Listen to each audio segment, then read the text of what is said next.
Aminado si DILG Secretary John Vic Rimulya na hindi nila na-monitor na nasa Stockholm, Sweden si dating Congressman Zaldico nitong January 15. Sek, monitor nyo ba to? Hindi. Nagulat nga ako eh. Kasi naman yung lugar nila, gated community, madali tumakas rin doon eh. Kung tatago ka sa kotse. Ang EU kasi, ano na yan eh, borderless. Okay. So, hindi mo kailangan ng passport para umikot. So, kung nakarating man siya sa Sweden, sigurado yan by land, lumakbay siya papuntang Stockholm. Which is probably a 2-day drive kung pupunta siya ron. O a day and a half by train. Nakasada na sa Stockholm si Ko noong January 15 batay sa kopya ng petisyon ni Ko sa Supreme Court na eksklusibong nakuha ng GMA Integrated News. Sabi ni Rimulya, sa panayam ng unang hirit, posibleng nakabalik na sa Portugal si Ko.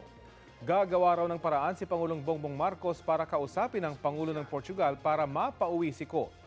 Sabi rin ni Rimulya, posibleng nasa Cambodia o dito pa rin sa Pilipinas ang negosyanteng si Atong Ang na wanted naman para sa mga kasong kidnapping with homicide at kidnapping with serious illegal detention kaugnay sa pagkawala ng mga sabongero. Nasa Cordilleras naman daw si dating Bureau of Corrections Chief Gerald Bantag na akusado sa pagpatay sa broadcaster na si Percy Lapid noong 2022.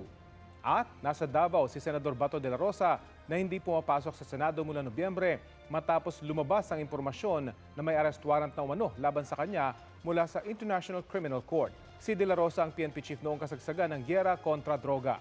Sinagot din ni Rimulya ang puna ni dating Senador Antonio Trillanes IV na tutukan dapat ni Rimulya ang paghahanap sa mga nasabing personalidad at bawasan ang pagpapapreskon. Siya nga nagtatago dati, di ba? Alam niya kung gaano kahirap hanapin. Di ba? Alam niya yun. Tumulong na lang sana siya.